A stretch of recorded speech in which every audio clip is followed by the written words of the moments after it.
యేసయ్యా యేసయ్యా.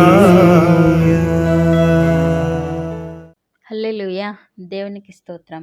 ఈ వాక్యం వింటున్న వారందరికీ యేసుప్రభు వారి నుండి ఆరోగ్యం, ఐశ్వర్యం, సంతోషం, సమాధానం, నిరీక్షణ కలగాలని ప్రార్థిస్తూ సమస్త మహిమ, ఘనత, స్తోత్రం యేసుప్రభు వారికే చెల్లిస్తూ ఈరోజు మనం పరిశుద్ధ గ్రంథం నుండి 2వ సమూయేలు గ్రంథం 21వ అధ్యాయం మొదటి 2 వచనాలు చదువుకుని ధ్యానించుకుందాం.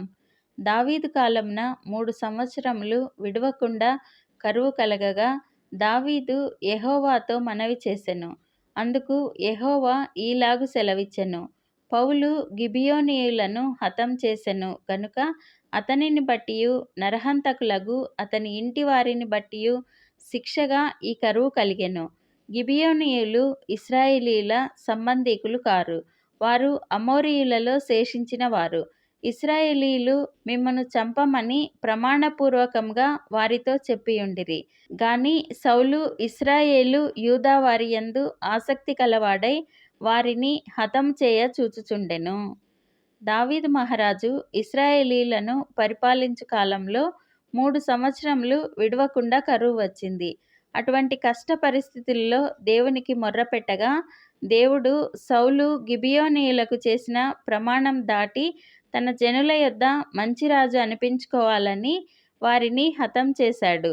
వారు అన్యజనులైన నిబంధనను మీరి వారిని సంహరించినందున వారు కుమిలిపోతున్నారు. అందువల్ల ఈ కరువు మీకు సంభవించింది అని దేవుడు సెలవిస్తారు. ఇక్కడ మనం గమనించాల్సింది, ఏదైనా నిబంధన చేసిన, మాట ఇచ్చిన నెరవేర్చే విధంగా ఉండాలి. వారిని కుమిలిపోయేలా నిబంధన మీరి ప్రవర్తించకూడదు. అలా చేయడం వల్ల అది శాపంగా మారి మన కష్టాలకు దారితీస్తుంది.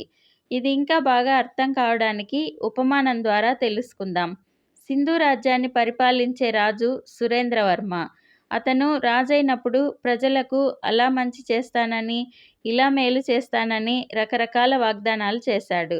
కానీ రాజయ్యాక తను చేసిన వాగ్దానాలను మరచి ఒక వర్గం ప్రజల ప్రేమను సంపాదించి దాని ద్వారా తను రాజుగా కలకాలం నిలవాలని ఇంకొక వర్గం ప్రజలను హింసించి చంపేవాడు. ప్రజల మధ్య గొడవలు పెట్టి వారు ఒకరినొకరు హింసించుకుంటూ ఉంటే ఆనందం పొందేవాడు. కష్టాలు పడుతూ మరణిస్తూ ఉన్న ప్రజలు బాధతో మొర్ర పెడుతూ ఉండగా ఆ రాజ్యానికి భయంకరమైన కరువు వచ్చింది. వర్షాలు లేక భూములు ఎండిపోయి నీళ్లు దొరకక ప్రజలు ఇబ్బంది పడసాగారు. సురేంద్రవర్మ మరణించి ఇంకొక మంచి రాజు ఆ రాజ్యాన్ని పరిపాలించగా ఈ కరువు తొలగించమని దేవుని కోరుకుంటూ వివక్ష వల్ల కష్టాలలో మరణించిన ప్రజల కుటుంబాలకు వారి కష్టాలు తీర్చి వారిని ఆదుకున్నాడు. అందువల్ల కరువు తీరి మంచి వర్షాలు కురిసి దేశం సుభిక్షంగా సస్యశ్యామలంగా వర్ధిల్లసాగింది. 2వ సమూయేలు గ్రంథం 21వ అధ్యాయం 14వ వచనంలో సౌలు ఎముకలను, అతని కుమారుడైన యోనాతాను ఎముకలను బెన్యామీనీయుల దేశమునకు చేరిన సేలాలోనున్న సౌలు తండ్రియగు కీషు సమాధి యందు పాతిపెట్టిరి.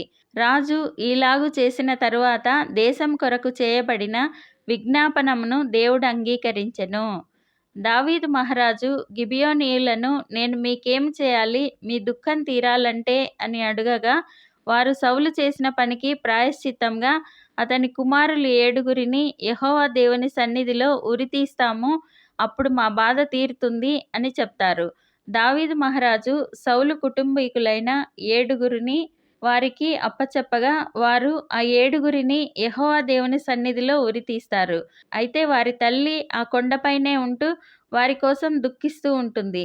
ఆమె నిమిత్తం దావీదు మహారాజు సౌలు అతని కుమారుడైన యోనాతాను ఎముకలను తెప్పించి అతని తండ్రి సమాధిలో పాతిపెట్టిస్తాడు.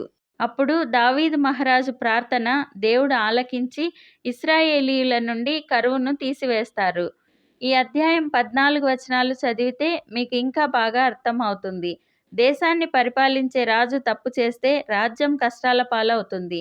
మనం చేసే తప్పుల వల్ల మనకు, మన కుటుంబాలకు కష్టాలు, దరిద్రం, అనారోగ్యం వస్తాయి.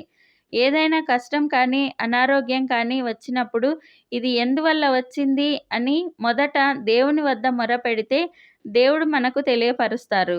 దావీదు రాజుకు తెలిపిన దేవుడు మనకు తెలుపుతారు. ఆయన నిన్న నేడు నిరంతరం ఏకరీతిగా ఉండు దేవుడు. ఆయనకు ఒకరెక్కువ ఒకరు తక్కువ అనే పక్షపాతం లేదు.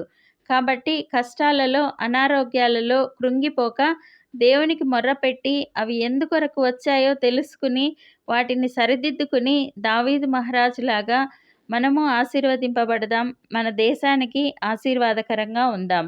మంచి పాలకులు రావాలని మన దేశం కోసం ప్రార్థన చేసుకుందాం.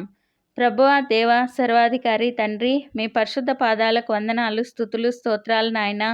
మీరు మా జీవితాల్లో జరిగించిన మేళ్ళన్నింటికీ వందనాలయ్యా.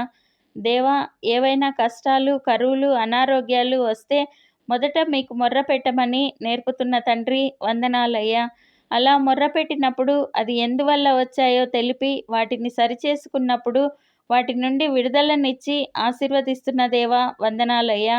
ఈ ప్రార్థనలో పాల్గొనేవారు ఏ ఏ కష్టాల్లో, కరువుల్లో, అనారోగ్యాల్లో ఇబ్బంది పడుతూ ఉన్నారో ప్రభువా, వారికి అవి ఎందువల్ల వచ్చాయో ఇప్పుడే బయలుపరచండి. వారు వాటిని సరిదిద్దుకునేలా శక్తిని, జ్ఞానాన్ని దయచేయండి. వారిని మునుపటి కన్నా విస్తారంగా ఆశీర్వదించండి. వారికి ఆరోగ్యం, ఐశ్వర్యం, ఘనతను దయచేయండి. కుటుంబాలలో ఐక్యతను, శాంతి సమాధానాలను దయచేయండి. మేమందరం ఈ దేశానికి, ఈ ప్రపంచానికి ఆశీర్వాదకరంగా ఉండులాగున ఆశీర్వదించమని నజరేయుడైన యేసుక్రీస్తు నామంలో ప్రార్థిస్తున్నాం తండ్రి. ఆమెన్. ప్రతిరోజు మీ కామెంట్స్ చూస్తున్నాము. మీకోసం కూడా రోజు ముమ్మారు ప్రార్థిస్తున్నాము. భయపడకండి, దిగులు పడకండి, కృంగిపోకండి. యేసుప్రభు వారు తప్పక విడుదలనిస్తారు. ఆయన మహాకృప మనతో ఎల్లప్పుడూ ఉంటుంది. Amen. Thank you Jesus. God bless you. మేము మా ఛానల్లో అందించిన ఇతర వీడియోలను కూడా తప్పకుండా చూసి మీ మిత్రులకు షేర్ చేయగలరు. ఇప్పటి వరకు మా ఛానల్ సబ్స్క్రైబ్ చేయకుంటే వెంటనే సబ్స్క్రైబ్ చేసి కొత్త వీడియోల నోటిఫికేషన్స్ కోసం సబ్స్క్రైబ్ బటన్ పక్కనే ఉన్న బెల్ గుర్తును క్లిక్ చేయండి. అందరికీ వందనాలు. నీ జీవితం ఎంతటి పాపపంకిలమైనా, నీవు ఎంతటి నిరుపేదవైనా, ఈ ప్రపంచం నిన్ను ఎంతగా వేధించినా నీవు ఒక్కసారి యేసయ్య వైపు చూడగలిగితే ఆయన కృప నిన్ను విడువదు అని తెలిపే 5 అద్భుతమైన మహిళా సాదృశ్యాలను దేవుడే మనకు తన పరిశుద్ధ గ్రంథంలో చూయిస్తున్నాడు.